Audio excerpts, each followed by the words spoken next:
1967. Upon landing on Earth, after completing their mission, the Soviet spacecraft Soyuz 1, with cosmonaut Vladimir Komarov on board, tragically perishes. Many years later, under the leadership of the Swedish billionaire Meyer, an expedition to Mars is being prepared. After 10 months, the crew of the spaceship Ulysses reaches the Red Planet. The captain informs the team that they have received permission to land and asks the ship's AI, named Irene, to verify everything required for a soft landing. At this time, Meyer reveals that he spent 4 years preparing for this journey, sacrificing almost all his money for it. However, the American company Zillion beat them to it by landing 2 weeks ago. The problem is that Earth has received no news from the American crew, except for one video in which they ask not to come to Mars. A dispute arises among the crew members, but the captain declares that the landing will occur in any case, and people disperse to their cabins. With 30 minutes left until landing, AI Irene begins preparations. However, an unforeseen event occurs. The ship does not detach from the carrier system, posing a threat to the entire crew. The only way out is to perform the separation manually. The commander ventures into space and struggles to free the attachments, but at that moment, the shuttle enters Mars's atmosphere, throwing the captain into open space. The shuttle almost crashes onto Mars as a system error causes a power outage. Now, they can only rely on manual landing. AI Irene goes into sleep mode, and the astronauts still manage to land on Mars. They succeeded, but their fuel is depleted, and Irene does not restart. Without the onboard computer and life support system, they have only a day to survive. Alessandra mourns her deceased husband when she sees a figure in a spacesuit through the window. After diagnosing the ship, it becomes apparent that too much fuel was consumed during the landing, and now the ship cannot return to orbit. The only option is to wait for the solar panels to power the generators, but there's a storm on the surface, and it will take 2 days, time they don't have. At this point, Simon mentions the American ship Zeta 1, which beat them by 2 weeks. It likely crashed, but there are probably batteries left. The rover sets out on a journey while those remaining on the ship try to restart the system. Engineer Basil recalls that the AI has an energy-saving function. He initiates a reboot, but Irene doesn't start. At this time, the rover finds the wreckage of the American spacecraft and one surviving solar panel, but there is no sign of the American crew. The astronauts head back but spot an unconscious person in a spacesuit. Despite their ship running low on oxygen, Jana insists on transporting the person. Nearby, they find the black box from the American spacecraft. The team arrives at the ship, but Jan refuses to let them inside, stating that 4 survivors are better than 8 corpses, so he won't open the doors. Alessandra tries to persuade the man when the discovered astronaut wakes up, and at that moment, AI Irene activates and opens the doors.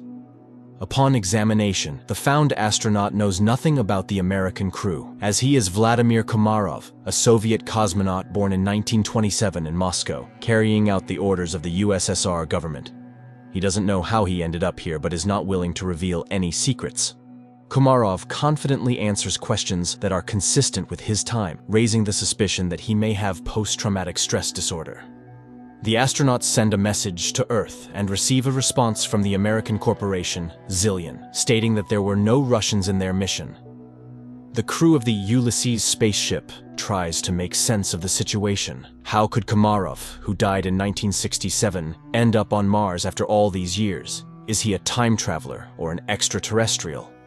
The psychologist is tasked with questioning Komarov first, and he confesses that he is hungry. Jana goes to get food while the others try to understand what has actually happened. Basil suggests the idea that Komarov was waiting for them. Meanwhile, Vladimir is eating the food brought by Jana when the woman confesses that he died 50 years ago, and his family buried him long ago. Komarov takes this news rather calmly. In the meantime, the state of the ship, although it has reached stability, remains unreliable because the engines do not work and there is no fuel. So, leaving is impossible. The crew continues to keep an eye on Komarov, but he behaves calmly until he suddenly disappears. Simon searches the ship, but it yields no results. That's when the people discover that his spacesuit is missing. A part of the crew follows the heat trail tracked by Irene. The group, led by Simon, leaves the rover and continues on foot when Alessandro reports that Komarov's DNA analysis showed the presence of a third strand. He is not human.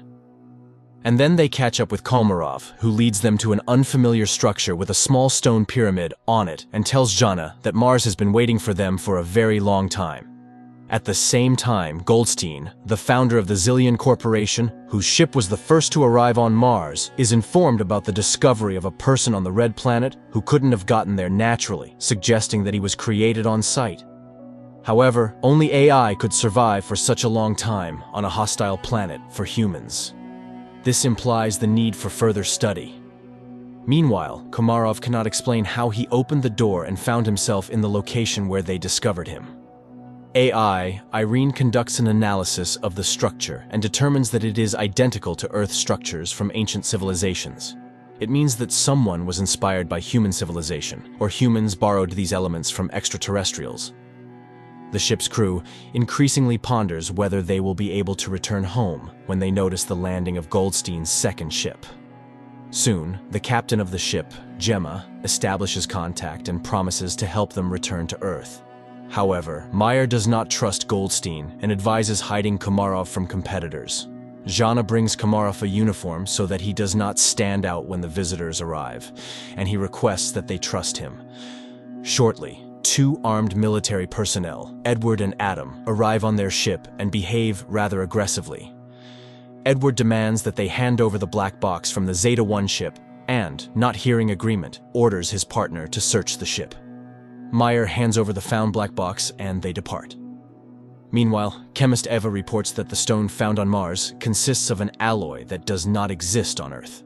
However, it is known from ancient sources and was once called orichalcum, the metal of Atlantis.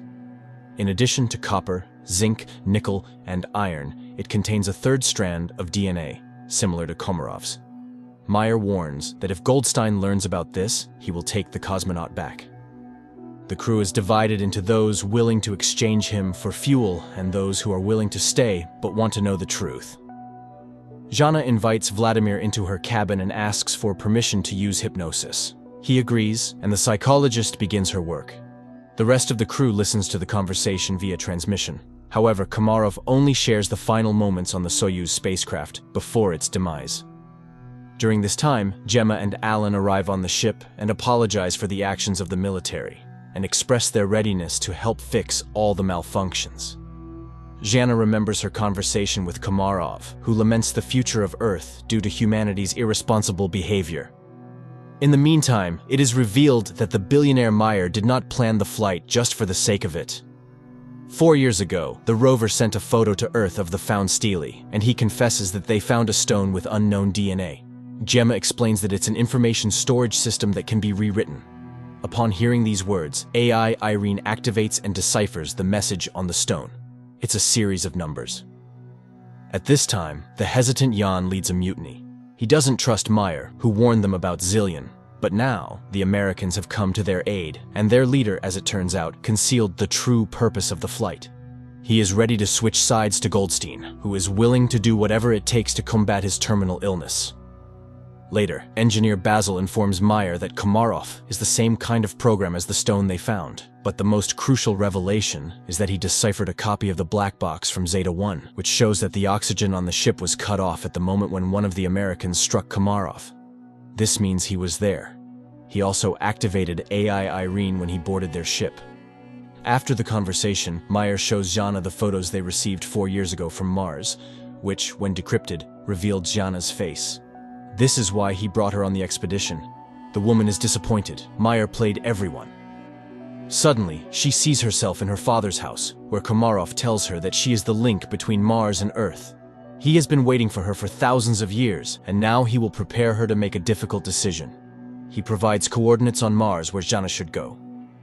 Meanwhile, on Earth, scientists inform Goldstein that Komarov is the equivalent of a computer, and he himself is a biological machine.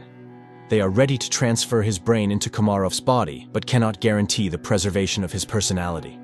However, Goldstein is ready to take any risk to get rid of his terminal illness. Meanwhile, Jana leaves the ship despite Simon's protests. At this time, technicians Alan and Alessandra test the engine and discover that access to it is blocked, and Irene suddenly begins responding with jokes, which is entirely uncharacteristic for a machine. It is revealed that she has reprogrammed herself, Her interface and logic are changing, and she refuses to answer who or what made her do this. Engineer Basil realizes that her system is becoming like a brain.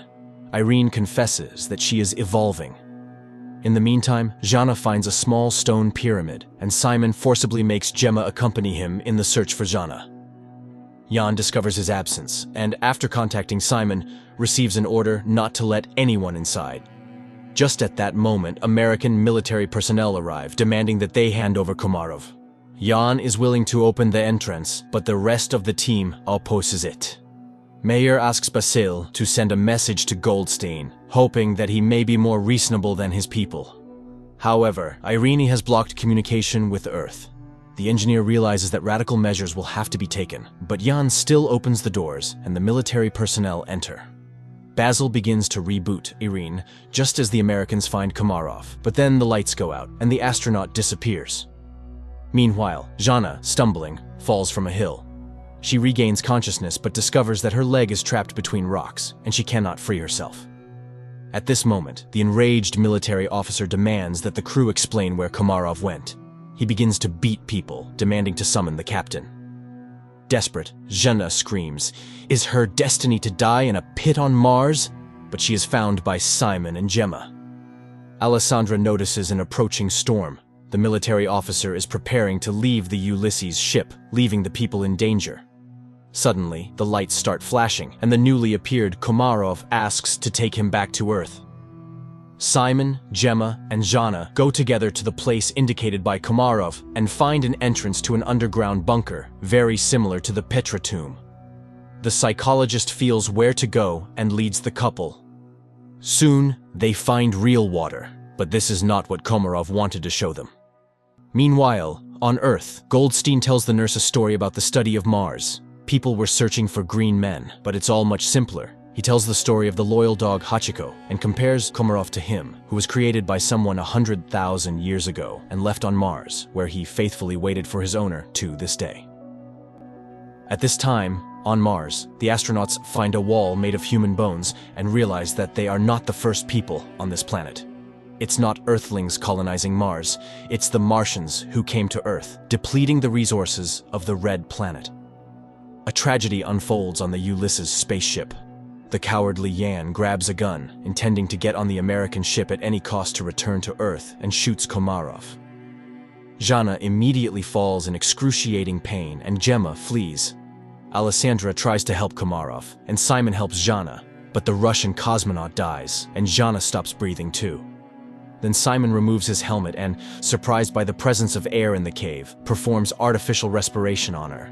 The girl regains consciousness. Gemma walks toward the Ulysses ship when she's informed of Komarov's death and the approaching storm.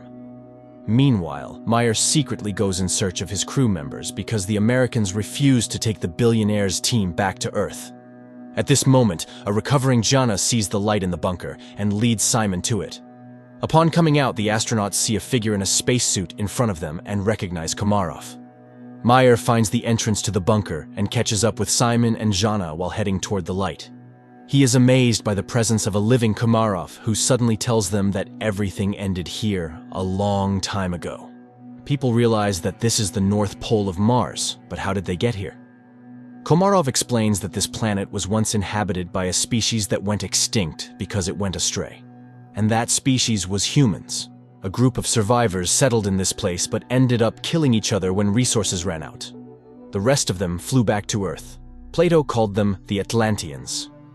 Komarov continues to talk about how he waited for thousands of years for Jana, who embodies qualities of both branches, human and Martian AI. Only she can save humanity from themselves. She must decide whether humans deserve a second chance. Their conversation is interrupted by the military officer who intends to take the psychologist back to Earth. The American aims his weapon at the cosmonauts, and Jana seeks help from Komarov. Suddenly, the military officer starts gasping for breath and falls. Upon returning to the ship, Simon orders them to prepare to depart. Meanwhile, Gemma from the Zillion ship tries to contact her associates, but none of them respond. She decides to fly back to Earth alone. The Ulysses crew heads to her ship, trying to establish contact with her and informing her about the deaths of the military personnel, but she doesn't respond. That's when Meyer starts speaking, recalling their past relationship, and confesses that he's no better than Goldstein because he's willing to do anything to ensure his name remains in history, even betraying his team. However, she's not like that. She won't be able to live knowing she has ruined people. Suddenly, Gemma's voice is heard, asking them to hurry. Goldstein has heard that Gemma has decided to take the Ulysses crew back to Earth and has blocked the control panel of the Zeta-2 ship before takeoff. The people on the ship prepare for their impending demise, and Jana asks Mars what she should do. Everything she saw and heard on the red planet flashes through her mind, and, with sheer willpower, she removes the control panel's block. Suddenly, an armed military officer appears in front of the ship, intent on damaging the engines with his weapon. Simon is about to step out to stop the madman, but Jana beats him to it. She aims the weapon at the American, but informs him that Mars will be the one to kill him. The military officer falls. The countdown for liftoff begins, and Jana realizes that there's no time to return. She bids farewell to the crew, confessing her love for Simon. The ship takes off. Suddenly, Meyer notices that it's dark at the North Pole of Mars. This means that they couldn't have been there just a few minutes ago. They truly were at the North Pole of Mars, but in the distant past when the red planet was still suitable for life. At the same time, Goldstein is informed of the ship's return, and he's beside himself with rage, declaring that he will go to Mars himself, and that's where the first season ends.